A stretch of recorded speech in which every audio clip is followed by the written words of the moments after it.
YouTube viewers அனைவருக்கும் வணக்கம். இன்றைக்கி நம்ம இந்த வீடியோவில் 2025க்கான நட்சத்திர பலன்கள் பற்றி பார்த்துட்ருக்கோம். அதன் வரிசையில் இன்றைக்கி பூச நட்சத்திரத்தை பற்றி பார்த்துடலாம். பூச நட்சத்திரம் கடக ராசியில் 4 பாதங்கள் கொண்டது. நட்சத்திர அதிபதி சனி. பூச நட்சத்திரக்காரர்களுக்கு 2025 என்ன மாதிரியான பலன்கள் கிடைக்க போகுது அப்படின்றத பற்றி பார்த்துடலாம். நார்மலாகவே பார்த்திங்கன்னா நமக்கு இந்த வருஷம் 4 கிரக பயிற்சிகள் இருக்குது. அதாவது எப்பயுமே ஏதாவது ஒரு கிரக பயிற்சி வரும், அதுக்கப்புறம் ஒரு வருஷத்துக்கு அப்புறமா மாறும். இந்த தடவை 4மே இருக்குது.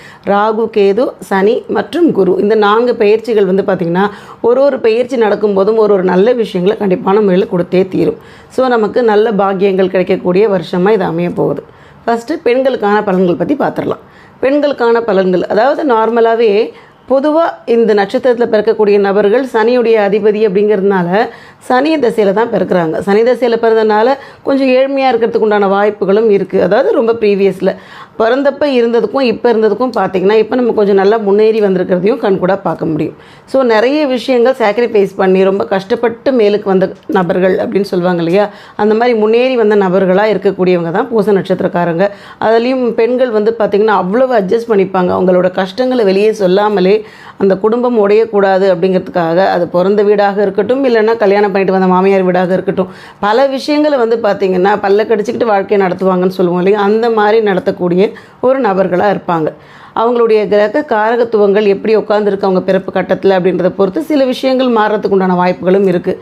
ஸோ பேசிக்காகவே இவங்க பார்த்திங்கன்னா சனியுடைய நட்சத்திரம் அப்படின்ற காரணத்தினால ரொம்ப விட்டு கொடுத்து போகக்கூடிய தன்மைகள் இவங்கள்ட்ட இருக்கும்.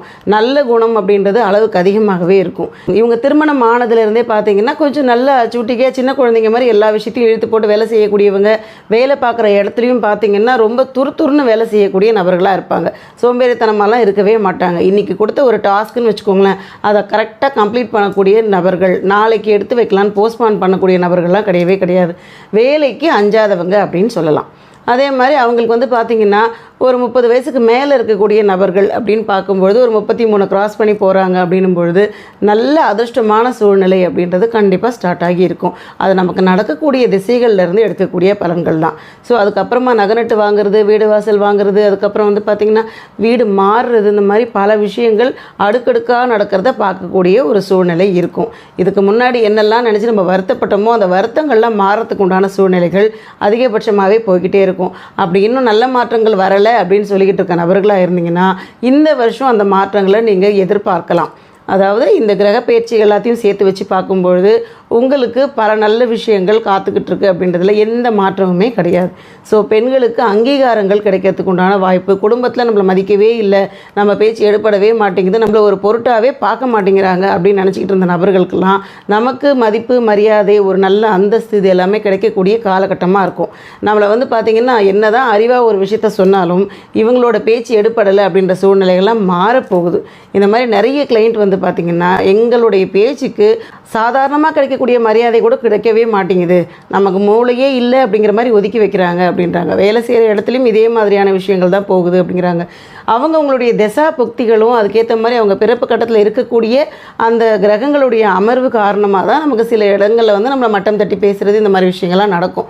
ஸோ அப்படி இருக்கிற பட்சத்துலேயும் நம்ம கோச்சார கிரகங்கள் மாறி வரும்பொழுது பல விஷயங்கள் நமக்கு மாற்றம் அப்படின்றது கொடுத்தே தீரும்.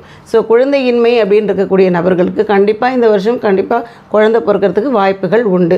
திருமணம் தடைப்பட்டுக்கிட்டே போகுது அப்படின்ற நபர்களுக்கு திருமண வாய்ப்பு கைகூடும்.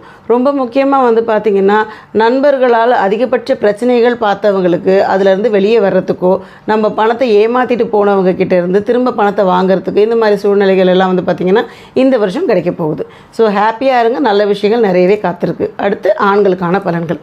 பூச நட்சத்திரத்தில் பிறந்த ஆண்கள் அப்படின்னு பார்த்திங்கன்னா அவங்களுடைய உழைப்பு அப்படின்னு பாருங்கள் ரொம்ப அளவுக்கு அதிகமாக போடக்கூடிய நபர்களாக இருப்பாங்க. எந்த விஷயமா இருந்தாலும் சின்னதாக இதை முடிச்சுட்டு வந்துடுங்க அப்படின்னு நம்ம சொன்னோம்னா அதோட A to Z என்னெல்லாம் பண்ண முடியுமோ எல்லாத்தையுமே கம்ப்ளீட் பண்ணிட்டு வருவாங்க. அந்தளவுக்கு அவங்க ஒரு பர்ஃபெக்ஷன் நல்லா இருக்கணும் அப்படின்னு நினைக்கக்கூடிய நபர்களாக இருப்பாங்க. எதுவாக இருந்தாலும் ரொம்ப டேக் இட் ஈஸியாக எடுத்துக்கக்கூடிய நபர்கள் தான். அவங்க வாழ்க்கையோட தரம் அப்படின்றது இந்த வருஷம் நல்லாவே அழகழகாக மாறிட்டு வர்றதுக்கு உண்டான காலம் அப்படின்றத அழகாக சொல்லலாம்.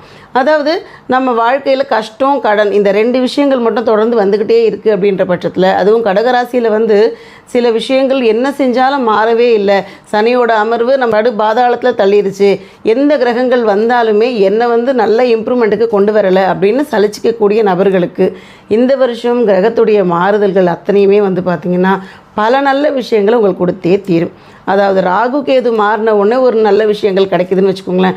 உடனே உங்களுக்கு குரு பயிற்சி வந்ததுன்னா அது நல்ல நல்ல மாற்றங்கள் கொடுத்துரும். முதல்ல வரப்போகிறது சனி பயிற்சி. ஸோ சனி மாறின உடனேயே ஏதோ நம்ம தலையில் இருந்த பாரமே கொஞ்சம் கீழே இறக்கி வச்ச மாதிரியான ஃபீல் இருக்கும் இல்லையா, அதை கண்டிப்பான முறையில் கொடுத்தே தீரும். நிறைய நாள் வந்து பார்த்திங்கன்னா நீங்கள் கோவமாக முகத்தை வச்சுக்கிட்டு ரொம்ப ரஃப் அண்ட் டஃப்பான ஆள் மாதிரியெல்லாம் நடித்தா கூட உள்ளுக்குள்ளே எந்தளவுக்கு குழந்தை தன்மையாக நீங்கள் இருக்கிறீங்க அப்படின்றது எல்லாத்தையும் உங்களுக்குள்ளே இருந்து உங்களை ரொம்ப க்ளோஸாக வாட்ச் பண்ண கூடிய உங்கள் நண்பர்களுக்கு தான் தெரியும். எல்லா விஷயத்துலையுமே வந்து பார்த்திங்கன்னா உங்களுக்குள்ள ஒரு நேர்மையும் ஒரு குழந்தைத்தன்மையும் ஒளிஞ்சிக்கிட்டு இருக்கும். அதெல்லாத்தையும் வெளிக்கொணரக்கூடிய நேரம் அப்படின்னு சொல்லலாம். ரொம்ப பொறுப்பான நபர்கள், அந்த பொறுப்புக்கான மரியாதைகள் கிடைக்கக்கூடிய வருஷமாக இந்த வருஷம் அமைய போகுது. அடுத்து மாணவர்களுக்கு வந்து பார்த்திங்கன்னா போன தடவை வந்து சனியுடைய அமர்வு உட்காந்துருந்த இடம் வந்து நமக்கு படிப்பு ரீதியான விஷயங்களில் கொஞ்சம் மந்தத்தன்மையை கொடுத்துருக்கும். ஸோ இந்த மார்ச்சுக்கு அப்புறமா சனி நகர்வு வர்ற காரணத்தினால படிப்பில் ஒரு உத்வேகம் கிடைக்கும். ஞாபக சக்தி கூடுதலாக வரத்துக்கு உண்டான வாய்ப்புகளும் உண்டு. அதே மாதிரி பேசுகிறதுல ஒரு தெளிவு, அதுக்கப்புறமா எழுத்தில் ஒரு தெளிவு, எல்லா விஷயத்தையும் தீர்க்கமாக யோசிக்கக்கூடிய தன்மை இதெல்லாமே கிடைக்கும். அதனால் நீங்கள் வந்து என்ன படிக்கணும்னு ஆசைப்படுறீங்களோ அந்த படிப்பு உங்களுக்கு ஈஸியாக கிடைக்கிறதுக்கு உண்டான வாய்ப்புகளும் இருக்குது. ஸோ நல்ல சூழ்நிலையில் இருக்கீங்க. உங்களுக்கு படிக்கிற குழந்தைங்களுக்கு வந்து பார்த்திங்கன்னா புதனுடைய தசையில் தான் இருப்பாங்க. ஸோ புதன் தசையில் இருக்கக்கூடியவங்களுக்கு நுட்பமான அறிவு அப்படின்றது பார்த்திங்கன்னா அளவுக்கு அதிகமாகவே இருக்கும். அதில் குரு மாறுறதுனால நமக்கு வந்து பார்த்திங்கன்னா நிறைய அந்த குருவும் புதனும் சேர்க்கையாக வர்ற அந்த பலன்கள் எல்லாம் இருக்குது பார்த்திங்களா. நுட்பமான அறிவு, அதுக்கப்புறம் நுணுக்கமான அறிவு அப்படின்னு சொல்லுவோம். அந்த ரெண்டு அறிவாற்றலும் சேர்ந்து நமக்கு ரொம்ப நல்ல ஒரு திறமையை கொடுக்க போகுது. அதனால் ஆராய்ச்சி சம்மந்தப்பட்ட படிப்பு படித்தாலும் சரி, இல்லை நீங்கள் வந்து பார்த்திங்கனாக்கா ஒரு மருத்துவம் சார்ந்த படிப்பு எடுத்தாலும் சரி, நல்ல பர்ஃபார்மன்ஸ் பண்ணி உங்கள் எதிர்காலத்தை நீங்கள் வடிவமைச்சிக்க முடியும். ஸோ ரொம்ப நிதானமாக இருங்க. எல்லா வாழ்க்கையும் புரட்டி போட்ட மாதிரி இந்த வருஷம் நமக்கு நல்ல விஷயங்களை அடுக்கடுக்காக கொடுக்க போகிற வருஷமாக தான் இருக்க போகுது. பேரண்ட்ஸ் யாரும் கவலைப்படவே வேண்டாம் பசங்களோட படிப்பையோ எதிர்காலத்தையோ நினச்சி.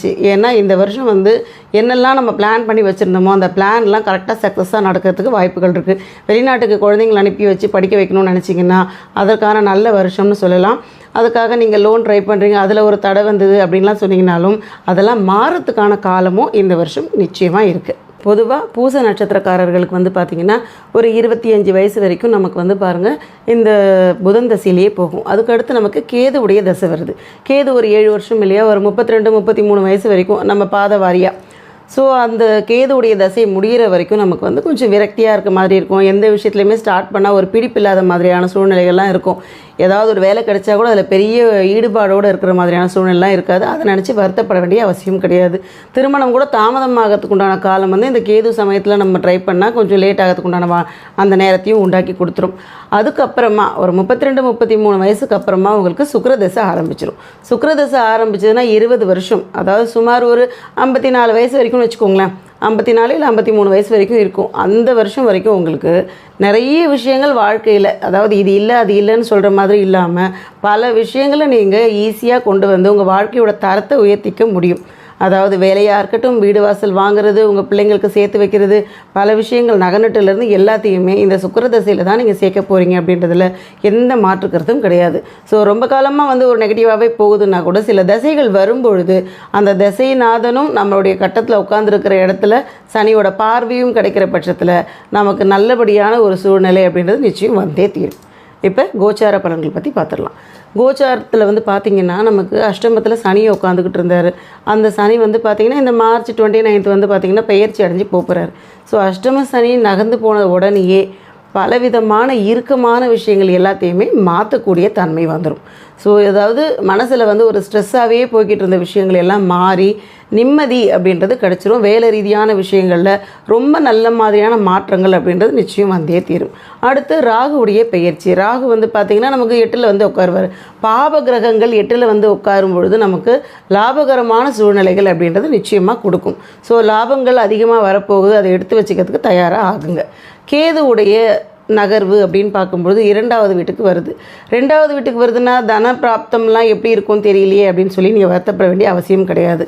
என்னென்னா வந்து நமக்கு 2வது வீட்டில் வரும்பொழுது வாக்குஸ்தானம் எல்லாம் வந்து பார்த்திங்கன்னா யாருக்காவது ஒரு விஷயத்த சொல்லணுன்னா ரொம்ப தெளிவாக சொல்ல முடியும். நல்ல தெளிவாக முடிவெடுக்கிறது, நல்லா யோசிக்கிறது, எந்த ஒரு விஷயத்தையுமே எடுத்தும் கவுத்தும் செய்யாத அளவுக்கு நமக்கு ஒரு அறிவாற்றலை கொடுக்கறதுக்கு உண்டான ஒரு கிரகம் தான் கேது. தைரியமும் கூடுதலாக கிடைக்கும். ஸோ சிக்கனமாக இருப்பீங்க, அது ரொம்ப நல்ல விஷயம் தானே. நிறைய பணம் வரப்போகுதுன்னா சிக்கனமாக இருக்கும்னா பணம் சேர்க்க போகிறோம் அப்படின்னு நினச்சிக்கோங்க. அதை வந்து பணத்தை தடை பண்ணிவிடுவோம் அப்படின்ற மாதிரியான இடத்துக்கு போகாதீங்க. சின்ன சின்ன தடை வருதுன்னா நீங்கள் லக்ஸுரியாக ஏதாவது பண்ணணும்னு பிளான் பண்ணிங்கன்னா மனசு அதை ஒத்துக்காது. அவ்வளோ செலவு பண்ணணுமா அப்படின்னு நினச்சி எடுத்து ஓரமாக வைப்போம் இல்லையா, அந்த மாதிரியான தாட்ஸ் தான் வரும். அது நல்ல விஷயம் தான், அதுக்காக நீங்கள் வருத்தப்பட வேண்டாம். அடுத்து குருவுடைய பெயர்ச்சி. குரு வந்து நம்மளுடைய ராசிக்கு 12ல் வந்து உட்கார போகிறார். ஆல்ரெடி லாபஸ்தானத்தில் இருக்கார்.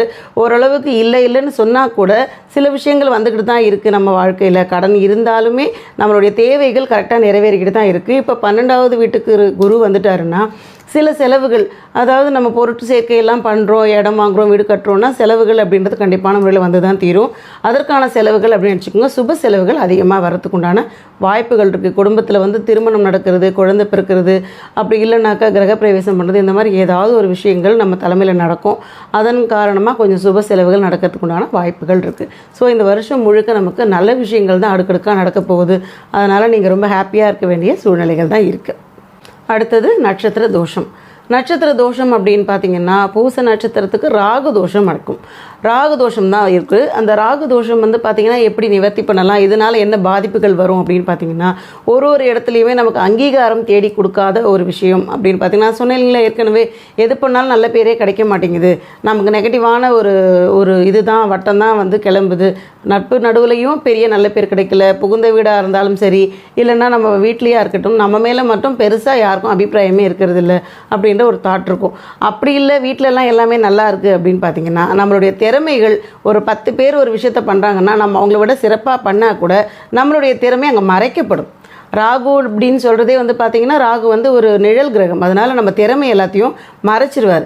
உயிர்காரகத்துவத்தை குறைச்சும் பொருள்காரகத்துவத்தை அதிகப்படுத்தியும் கொடுக்கக்கூடியது தான் வந்து ராகு. அதனால் என்ன பண்ணால் ராகு நம்மளுடைய திறமை, நம்மளுடைய அறிவு, அதுக்கப்புறம் நம்ம செய்யக்கூடிய எத்தனை நல்ல விஷயங்கள் இருந்தாலும் அது எல்லாத்தையும் மறைச்சி நெகட்டிவாக திருப்பி கொடுத்துருவார். இதுதான் ராகு தோஷம் செய்யக்கூடிய ஒரு விஷயம். ஸோ இந்த மாதிரியாக வேலை பார்க்குற இடத்துல எல்லாத்துலேயுமே வந்து நமக்கு பெரிய அங்கீகாரம் கிடைக்கல அப்படின்னு பார்த்திங்கன்னா இந்த ராகு தோஷம் அந்த இடத்துல வேலை செய்யுது அப்படின்னு நினச்சிக்கணும். இதை எப்படி நம்ம சரி பண்ணலாம் அப்படின்னு பார்த்திங்கன்னா அதற்கான ஒரு விஷயம் நம்ம வந்து பார்த்திங்கன்னா உக்கிரமான தெய்வங்களை வழிபடணும். ராகுவுக்கு அதிபதி அப்படின்னு பார்த்திங்கன்னா துர்கை. ஸோ அந்த துர்கையோட வழிபாடு நீங்கள் தொடர்ந்து பண்ண உங்களுக்கு அங்கீகாரத்தை கண்டிப்பாக தேடி கொடுத்துரும். ஸோ எந்தெந்த விஷயத்துலலாம் நம்மளை மட்டுப்படுத்துகிறாங்க, நம்மளை கார்னர் பண்ணுறாங்க அப்படின்ற மாதிரி எண்ணம் இருக்கோ அங்கங்கே எல்லாமே நீங்கள் வந்து பார்த்திங்கன்னா துர்கை வழிபாட்டுக்கு அப்புறமா அந்த இடத்துக்கு நீங்கள் போக ஆரம்பிச்சிங்கன்னா அந்த இடத்துல ஒரு நல்ல பாசிட்டிவான விஷயங்களை நீங்கள் பார்க்க முடியும். அதுக்கப்புறமா வந்து பார்த்திங்கன்னா நீங்கள் கருப்பு கலர் அதிகமாக யூஸ் பண்ணிக்கோங்க. அப்படி இல்லை அப்படின்னா வெள்ளை கலர் யூஸ் பண்ணிக்கோங்க. நார்மலாக சாம்பல் நிறம் தான் வந்து ராகுவுக்கான நிறம். சாம்பல் யூஸ் பண்ணுறதுக்கு பதிலாக நம்ம வெள்ளையை யூஸ் பண்ணோம்னா சுக்கிரன் நல்லா ஆக்டிவேட் ஆகிறதுக்கு வாய்ப்பு இருக்குது. ஸோ திருநீரி வச்சுக்கோங்க நெத்தியில். ஒரு வெள்ளை கலர் சட்டை போட்டு போங்க. வெள்ளை கலரில் ஷாலோ இல்லைனா வெள்ளை கலர் சாரீ எல்லாம் கிடச்சிதுன்னா அதை யூஸ் பண்ணிட்டு போனீங்கன்னா ரொம்ப ப்ளசண்ட்டாக இருக்கும் அந்த நாள். ஒரு நெகட்டிவாக முடியாமல் பயங்கர பாசிட்டிவாக முடியும்னு சொல்லுவோம் இல்லையா, அந்த மாதிரி முக்கியமான தருணங்களில் வெள்ளை கலர் யூஸ் பண்ணிக்கோங்க. நார்மலாக ட்ரெஸ் எல்லாம் எடுத்திங்கன்னா ஒரு சாம்பல் நிறம் அதில் இருக்கிற மாதிரி பார்த்துக்கோங்க. ஸோ இதெல்லாம் தொடர்ந்து ஃபாலோ பண்ணாலே போதும். ஒரு ரத்தினம் போடணும் அப்படின்னு பார்த்தீங்கன்னா கோமேதகம் போட்டுக்கலாம். அந்த கோமேதகம் ஒரு வெள்ளியில் வச்ச மாதிரி போட்டுக்கிட்டிங்கன்னா அது இன்னுமே உங்களுக்கு ராகுதோஷத்தை குறைச்சி கொடுக்கும். தொடர்ந்து ஏதாவது ஒரு வழிபாடு பண்ணணும் அப்படின்னு பார்த்தீங்கன்னா நரசிம்மர் வழிபாடு பண்ணுங்கள், துர்கை வழிபாடு பண்ணுங்கள். இந்த 2 வழிபாடுகள் தொடர்ந்து பண்ணிகிட்டே இருந்தீங்கன்னா இந்த வருஷம் முழுக்கவே உங்களுக்கு பலவிதமான நன்மைகள் அப்படின்றது ஒன்று சேர வரதை கண்கூடாக பார்க்கலாம். இன்றைக்கி நம்ம இந்த வீடியோவில் பூச நட்சத்திரத்துக்கான பலன்கள் பற்றி பார்த்தோம். இந்த வீடியோ உங்களுக்கு பிடிச்சிருந்தா லைக் பண்ணுங்கள், ஷேர் பண்ணுங்கள், சப்ஸ்கிரைப் பண்ணுங்கள். டவுட் இருந்தால் கமெண்ட் பண்ணுங்கள். நன்றி, வணக்கம்.